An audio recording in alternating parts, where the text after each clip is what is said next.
So my old heavy bag stand's kind of crowded now with the way I reorganized everything, and I would like to still use this heavy bag. It's nice, and I'm getting kind of fat, so I'm gonna go ahead and build a portable bag stand that doesn't really get in the way with the rest of the stuff in the shop.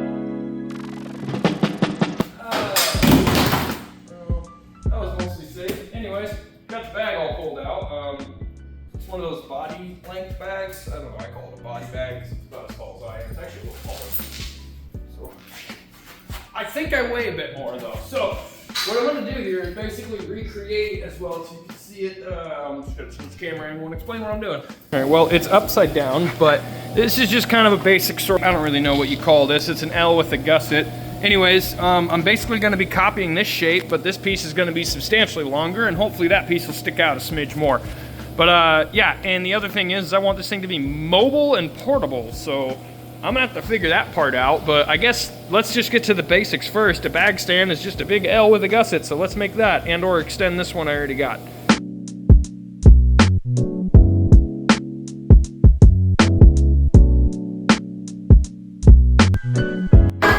All right, so here's a little trick. Since I'm not using a plasma cutter, I figured I'd go over this. This is all flux core welds, and I never cleaned the slag, so forgive me for the ugliness. But anyways, I'm about to cut these welds with an angle grinder, and what I'm gonna do is sometimes you'll be able to get away with just favoring one side to save the material underneath, but what I wanna do is I'd kinda like to save both these pieces as best as I can.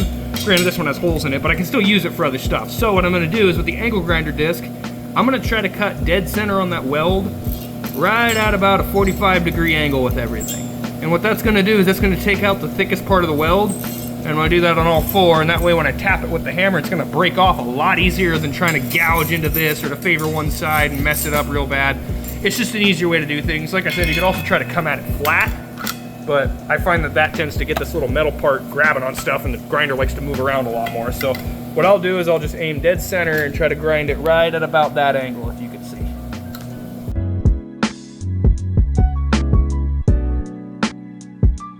Well, as you can see, it wasn't perfect. I did gouge it a little bit on this side, but for the most part, I still have positive material everywhere and no negative gouges. And that gouge could be easily filled with a weld or two. It's not super thick, or super deep rather. But anyways, that's what I meant by being able to save the piece you're cutting off, especially when it's like a decent piece like this. I can still use this as a straight edge. This one's bent, but I can cut it right where that bend is and have a nifty little straight edge. So I figured this top portion is kind of important. I didn't really want to go over it too much because I built this thing in high school, but whatever, make fun of me in the comments. This is just a 90-degree angle.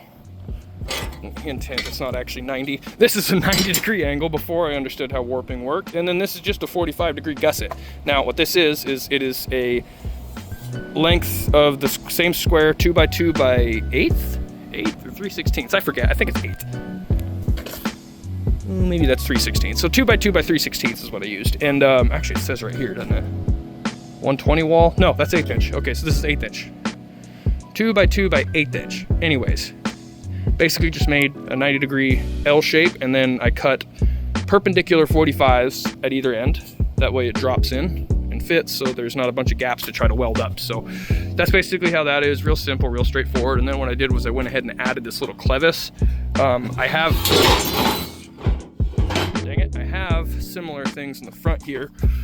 These are 1/2 inch. That one's only 1/4 inch, but actually these are 1 inch. I think that one's 1/2 inch. But anyways, just little, basically just something to hold the bag with. Now ideally you'd want a turnbuckle up there. I'm not going to use one. I'm using toe chains to hold the thing, just because again, lack of available resources. But it'll work with anything. Just make sure you have all the welds secure and make sure that that bag's not going to fall on your head when you're kicking.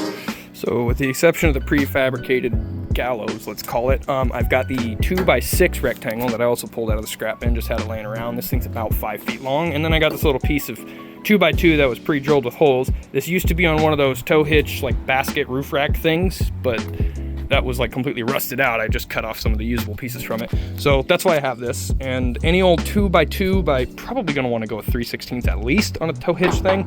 Like I said, this is 1/8. You can see that this one's slightly thicker because again, I'm not using this to tow an actual trailer. It's just gonna be holding a punching bag that might be jumping and swaying. So you want them to be reasonably thick, but it doesn't have to be nothing crazy. And this is just a 2x6 by 3/16 inch rectangular tube. That's going to be facing the way the weight is. That way it's got that rectangular surface this wide surface is gonna be fighting that bowing tendency. And other than that, I'm just gonna kind of position things here on the bed, tack them in place, and see where everything's gonna sit, and maybe weld it all the way up.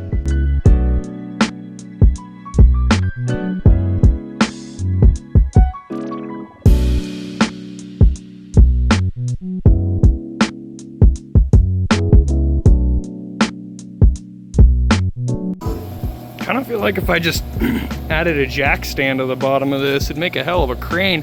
Anyways, I kind of like the way this thing's turning out. I like the height. Like I said, I'm gonna add another gusset to the back of that just to kind of keep things a little more sturdy, and then make sure this thing is welded up real good, probably 3 passes on each face and the bottom, and I think this will be right. I can probably just do 1 long stitch for this, should keep it in there just fine. And then, like I said, with that gusset coming off the back, that'll hold a lot of the weight here. So this is turning out pretty good so far. Well, now for the fun part, where I get to kind of try to ride the line between heat stroke and 3rd degree burns with this one.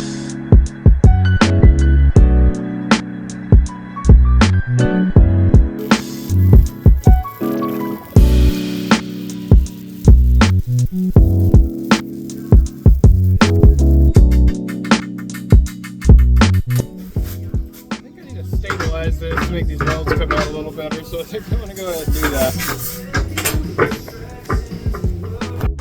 Let's see if it turned out any better being all stable. Ooh. Oh! Oh, look at the frickin' difference! The lesson for anybody who's new to welding, a lot more important than what your hands are doing is what the part you're trying to weld is doing.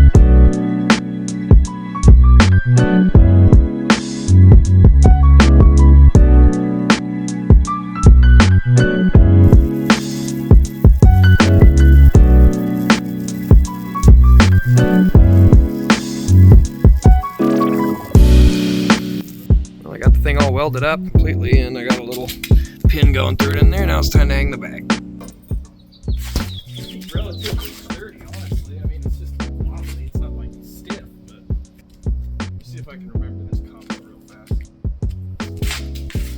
Get over here! Still got it. Anyways, if you guys enjoyed the video, found it useful or entertaining, I'd really appreciate a like and subscribe. It helps out a lot. And other than that, if you're interested, check out the online store I got. It's another way to support the channel. And if you got interested in little bottle openers or any sort of stuff like that, I got on there. Anyways, other than that, I hope you guys have a wonderful rest of your day. God bless.